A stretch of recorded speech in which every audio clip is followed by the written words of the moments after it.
লুচি, রুটি বা ভাতের সাথে চাল কুমড়োর এই রেসিপিটা হলে আশা করছি আর কিছুই লাগবে না। গরমকালে চাল কুমড়ো দিয়ে এই রেসিপি বা সবজি হলে দারুণ লাগে।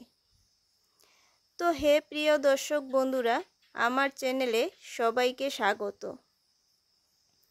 এই চাল কুমড়ো রেসিপি আপনারা লাঞ্চে বা ব্রেকফাস্টে লুচি, রুটি বা ভাতের সাথে বানিয়ে নিতে পারেন। আর এই রেসিপিটা হচ্ছে সম্পূর্ণ নিরামিষ রেসিপি। তো বন্ধুরা, চাল কুমড়োটা কাটার পদ্ধতি সবাই অবশ্য জানেন। তো আমি চাল কুমড়োকে কেটে নিয়েছি, একদম ছোট ছোট করে কেটে একটা বাটির মধ্যে তুলে নিয়েছি। এবার আমি কয়েকটা বড়ি ভেজে নিচ্ছি, লাল লাল করে ভেজে নেব। তো বড়িটা ভাজা হয়ে গেছে, এবার তুলে নেব বড়িটা।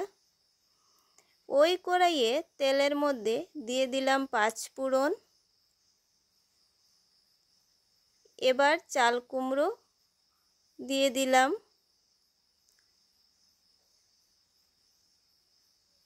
চাল কুমড়ো দিয়ে কিছু সময় নাড়াচাড়া করে তেলের সঙ্গে মিশিয়ে নেব। এবার দিয়ে দেব পরিমাণ মতো অল্প লবণ, দিয়ে চাল কুমড়োকে নাড়াচাড়া করে কিছু সময় রেখে দেব।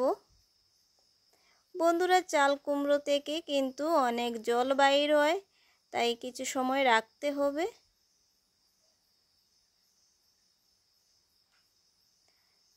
তো চাল কুমড়ো থেকে এবার জল বেরিয়ে এসেছে, তো তার মধ্যে দিয়ে দিলাম আমি কাঁচা লঙ্কা। বন্ধুরা, এই রেসিপিটা খুব কম তেল মশলায় তৈরি, আর গরমকালে তো এইরকম একটা রেসিপি হলে আর কিছুই লাগে না। দিয়ে দিলাম ধনিয়া গুঁড়ো, জিরে গুঁড়ো আর হলুদ গুঁড়ো। খুব একটা মশলা ব্যবহার করতে লাগবে না, বাস সামান্য পরিমাণে মশলা ব্যবহার করবেন এই রেসিপিতে। তো এবার নাড়াচাড়া করে আরও কিছুক্ষণ সময় লাগবে।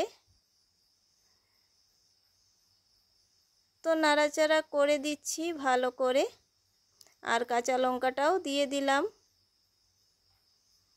আমি এই রেসিপিতে কোনো মরিচের গুঁড়ো ব্যবহার করছি না, শুধু কাঁচা লঙ্কা আর অল্প একটু মশলা দিয়ে রেসিপিটা তৈরি করছি।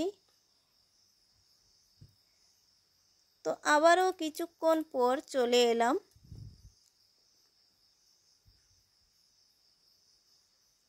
এবার দিয়ে দেব ভেজে রাখা বড়ি। বড়িগুলো হাত দিয়ে টুকরো টুকরো করে রেখেছি, এবার দিয়ে দিলাম। বড়িগুলো যদি আমি আস্তা দিতাম তাহলে কিন্তু এতটুক টেস্ট আসবে না, বড়িগুলো ভেঙে দিলে যতটুক টেস্ট আসবে। তো আপনারাও চেষ্টা করবেন বড়িগুলো যাতে ভেঙে দেওয়ার। তো তার জন্য দিয়ে দিলাম বড়ি। আর রেসিপিতে টেস্ট আসার জন্য বা ব্যালেন্সটা ঠিক রাখার জন্য দিয়ে দিলাম অল্প পরিমাণে চিনি। সেটা চাইলে আপনারা স্কিপও করতে পারেন। তো এবার আমি দিয়ে দিচ্ছি কারি পাতা। আপনারা চাইলে সেটা শুকনো গুঁড়ো করে রাখা কারি পাতাও দিতে পারেন। আমি কাঁচাটা দিয়ে দিলাম, কারণ কাঁচাটাতে কিন্তু আলাদা আলাদা একটা সেন্ট আছে, তাই আমার খুব একটা ভালো লাগে, তাই আমি দিয়ে দিলাম কাঁচা কারি পাতা। একদম ফিনিশিংয়ের সময়টা নামানোর সময় দিয়ে দিলাম। তো বন্ধুরা, আমার এই রেসিপিটা তৈরি হয়ে গেছে। যদি আমার এই ভিডিওটি আপনাদের ভালো লাগে তাহলে লাইক, কমেন্ট, শেয়ার করে দেবেন। তো থ্যাংক ইউ ফর ওয়াচিং।